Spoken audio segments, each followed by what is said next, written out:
Hai sahabat, kembali lagi dengan Kampus Alam. Kali ini Kampus Alam akan membahas tentang primata terbesar di bumi, yaitu gorila. Gorila adalah jenis primata yang terbesar.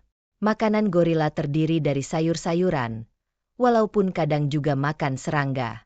Karena itu gorila dapat digolongkan sebagai binatang omnivora. Gorila berasal dari hutan tropis di Afrika. 97–98% DNA gorila identik dengan DNA manusia. Dibandingkan bentuk tubuh manusia, gorila mempunyai tangan dan kaki yang panjang, di mana tangannya lebih panjang dari kaki. Dada gorila besar dan sebagian besar tubuhnya berbulu, kecuali jari jemari, wajah, ketiak, telapak kaki dan telapak tangan. Kepala gorila besar. Matanya kecil dan berwarna kecoklatan. Sayangnya, gorila tidak mempunyai ekor. Setiap gorila memiliki hidung dan sidik jari yang berbeda, sama seperti manusia. Gigi gorila dewasa berjumlah 32. Panca indera gorila hampir serupa dengan manusia. Tubuh gorila jantan hampir 2 kali besarnya dibandingkan gorila betina. Gorila kebanyakan makan tumbuh-tumbuhan. Setiap hari gorila butuh sekitar 25 kg makanan yang terdiri dari daun-daunan, bunga-bunga, biji-bijian, batang dan tangkai pohon, dan kuncup bunga. Kadang-kadang, gorila juga makan semut dan sejenis rayap. Karena mendapat cairan cukup dari makanannya, gorila sangat jarang minum. Gorila itu kuat dan bertenaga, dengan dada yang sangat tebal dan kuat serta perut yang menonjol. Kulit dan rambut keduanya berwarna hitam. Wajahnya memiliki lubang hidung besar, telinga kecil, dan tonjolan alis yang menonjol. Orang dewasa memiliki lengan panjang dan berotot yang 15–20% lebih panjang dibandingkan kaki kekar. Laki-laki sekitar 2 kali lebih berat dari perempuan, dan dapat mencapai tinggi sekitar 1,7 meter 5,5 kaki dan berat di alam liar 135–220 kg 300–485 pon. Gorila yang ditangkap, baik jenis kelamin maupun jenis kelamin, bisa menjadi sangat gemuk sehingga menjadi jauh lebih berat. Betina dewasa liar biasanya memiliki tinggi sekitar 1,5 meter dan berat sekitar 70–90 kg. Gorila tidak memiliki bulu di wajah, tangan, dan kaki, dan dada gorila jantan tua telanjang.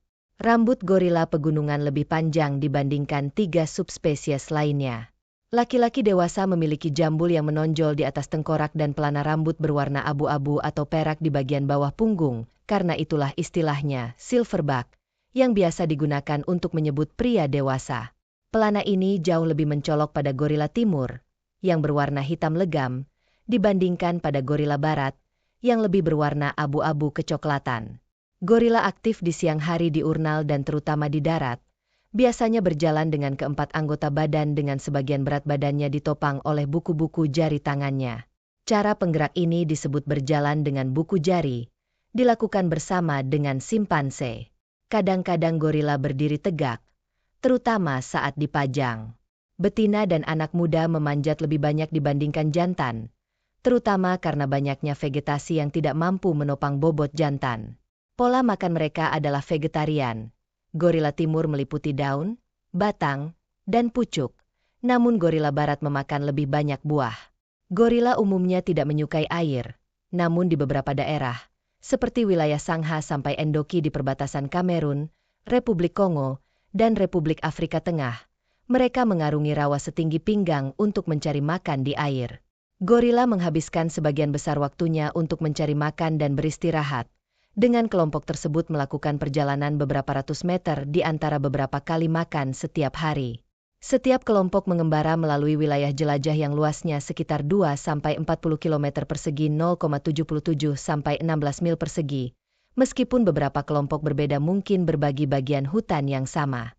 Saat senja, setiap gorila membangun sarang tidurnya sendiri dengan membengkokkan dahan dan dedaunan. Sarang baru dibangun setiap malam baik di tanah maupun di pepohonan. Gorila jauh lebih besar dibandingkan kerabat terdekatnya, simpanse, dan mempunyai watak yang tidak terlalu riuh. Meskipun merupakan hewan yang relatif pendiam, repertoar panggilan gorila mencakup geraman, teriakan, gonggongan alarm yang menakutkan, dan auman, yang diberikan oleh pejantan yang agresif. Banyak yang telah menulis tentang keganasan gorila, namun penelitian menunjukkan bahwa gorila tidak agresif, bahkan pemalu, kecuali jika terlalu diganggu. Penyusup mungkin dihadapkan pada pemimpin kelompok, yang mungkin menunjukkan penampilan agresif dalam upaya melindungi tanggungan mereka. Tampilan seperti itu biasanya melibatkan pemukulan di dada, vokalisasi, atau gerakan cepat ke arah penyusup, yang dalam banyak kasus diikuti dengan penarikan diri secara diam-diam. Pemukulan dada dilakukan oleh laki-laki dan perempuan, namun lebih keras pada laki-laki karena kantung udara di tenggorokan dan dada membuat suara lebih beresonansi. Pemukulan dada seringkali merupakan bagian dari ritual yang mungkin juga mencakup berlari ke samping, mencabut tumbuh-tumbuhan, dan menampar tanah. Selain untuk mengintimidasi pihak luar, tampilan ini juga berfungsi sebagai komunikasi antar kelompok dan sering digunakan untuk menjaga hierarki dominasi dalam kelompok. Secara kognitif, gorila tidak memiliki rasa ingin tahu dan kemampuan beradaptasi seperti simpanse, tetapi gorila lebih tenang dan gigih. Gorila yang ditangkap telah menunjukkan kapasitas untuk memecahkan masalah dan telah menunjukkan tingkat wawasan serta ingatan dan antisipasi terhadap pengalaman. Mereka tampaknya sama mahirnya dengan simpanse dalam mempelajari bahasa isyarat dari manusia. Beberapa gorila dapat mengenali bayangannya di cermin sehingga dapat dikatakan memiliki kesadaran diri yang terbatas. Sifat ini juga dimiliki oleh simpanse dan orang utan. Hanya sedikit hewan bukan manusia yang memiliki kemampuan itu. Gorila adalah binatang yang mempunyai tingkat kepandaian tinggi. Beberapa penyelidikan menunjukkan bahwa gorila bisa berkomunikasi dengan menggunakan bahasa sandi. Contohnya adalah gorila Koko dan Michael. Gorila adalah binatang yang pemalu dan sosial. Gorila biasanya hidup di dalam keluarga yang terdiri dari 6 sampai 7 gorila. Suatu keluarga gorila terdiri dari dominan gorila sering juga disebut silverback gorila, karena punggungnya yang berwarna keperakan, 2 atau lebih gorila betina dan sisanya anak-anak gorila. Bila anak gorila dewasa, mereka biasanya pergi untuk mencari keluarga gorila yang lain. Setiap malam sebelum tidur, gorila membuat sarang tempat tidur yang terdiri dari daun-daunan, tangkai, ataupun rumput. Ilmuwan yang mempelajari gorila dengan gampang bisa menduga jumlah anggota keluarga gorila dengan menghitung jumlah sarang tempat tidurnya. Gorila bisa hidup sampai 50 tahun di kebun binatang. Di alam liar, gorila biasanya mencapai usia 35 tahun. Gorila bisa melakukan reproduksi saat berusia 10 sampai 12 tahun. Gorila betina mengandung sekitar 8-9,5 bulan dan bisa melahirkan 3 gorila selama hidupnya. Bayi gorila bisa merangkak di usia sekitar 2 bulan dan bisa berjalan di usia 9 bulan jauh lebih awal dari bayi manusia. Genom gorila mengungkap sisa-sisa populasi misterius yang telah punah, seiring para ilmuwan mengungkap sejarah evolusi spesies yang berkerabat dekat dengan kita. Para ilmuwan telah menemukan bukti aliran gen dari populasi gorila yang telah punah ke gorila timur, sehingga memberikan wawasan baru tentang sejarah evolusi kerabat dan nenek moyang kita. Mereka berpendapat bahwa peristiwa perkawinan silang di masa lalu meninggalkan warisan genetik yang dapat dideteksi dalam genom gorila timur saat ini. Penemuan ini mencerminkan bagaimana manusia modern dan bonobo membawa gen dari kelompok purba yang telah punah dalam DNA mereka. Peristiwa kawin silang dengan populasi gorila, hantu, ini diperkirakan terjadi sekitar 40.000 tahun yang lalu, sebelum terjadinya perpecahan antara gorila timur pegunungan dan dataran rendah. Populasi, hantu, mengacu pada sekelompok organisme purba atau punah yang tidak memiliki catatan fosil, hanya jejak genetik dalam genom individu masa kini yang menunjukkan keberadaan mereka. Para peneliti dari Universitas Wina, Institut Biologi Evolusi di Barcelona dan kolaborator mereka dari Institut Wellcome Sanger menganalisis genom gorila menggunakan metode statistik modern, termasuk jaringan saraf.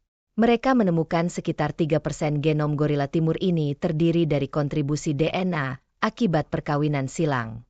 Gorila barat tidak memiliki fitur ini. Lebih jauh lagi, perkawinan silang pada zaman dahulu mungkin berdampak pada kemampuan gorila timur dalam merasakan rasa pahit, sehingga menawarkan jendela unik untuk melihat interaksi antara susunan genetik dan perilaku gorila timur saat ini. Temuan ini, yang dipublikasikan di Nature Ecology and Evolution 27 Juli 2023, menyoroti keragaman genetik dalam populasi gorila modern dan membantu mengumpulkan hal-hal yang belum diketahui tentang bagaimana spesies ini berinteraksi dan berevolusi dari waktu ke waktu. Sepanjang evolusi manusia, ada beberapa kejadian di mana kerabat mirip manusia purba, Neanderthal dan Denisovan, kawin dengan manusia modern, sehingga meninggalkan dampak jangka panjang pada susunan genetik kita.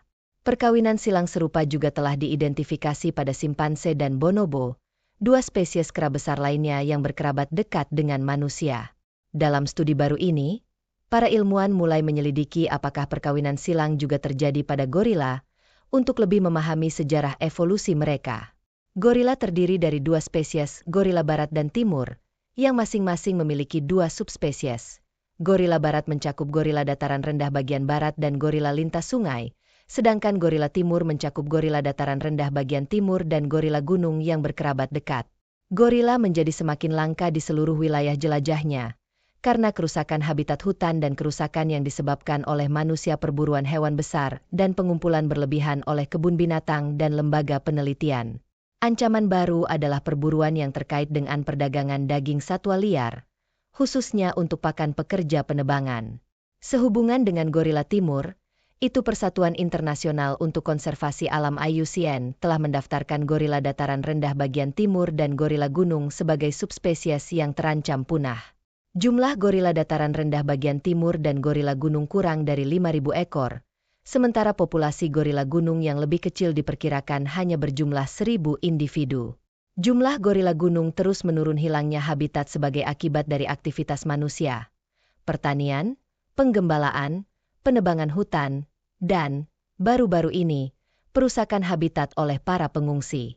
Pada saat yang sama, ekowisata yang melibatkan kunjungan wisatawan untuk melihat gorila di habitat aslinya telah berkontribusi terhadap konservasi gorila gunung. Gorila dataran rendah barat. Gorila dataran rendah barat berkeliaran di lereng bukit Republik Demokratik Kongo. Meskipun gorila barat lebih banyak jumlahnya dibandingkan gorila timur, IUCN masih mengklasifikasikan kedua subspesies tersebut sebagai subspesies kritis, terancam punah karena populasinya terus menurun akibat dampaknya perburuan liar dan hilangnya habitat.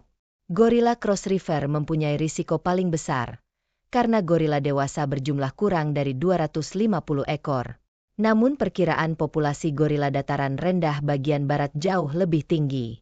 Jumlahnya meningkat 2 kali lipat pada tahun 2008 dengan ditemukannya populasi yang sebelumnya tidak diketahui berjumlah lebih dari 100.000 dan menghuni rawa-rawa cagar komunitas Laktele di Republik Kongo.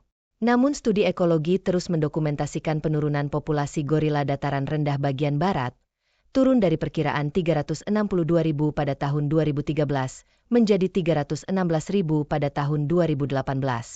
Baiklah sahabat, ternyata gorila itu adalah hewan yang sangat hebat ya. Mereka memiliki kekuatan yang besar. Sampai sini saja cerita kampus alam hari ini.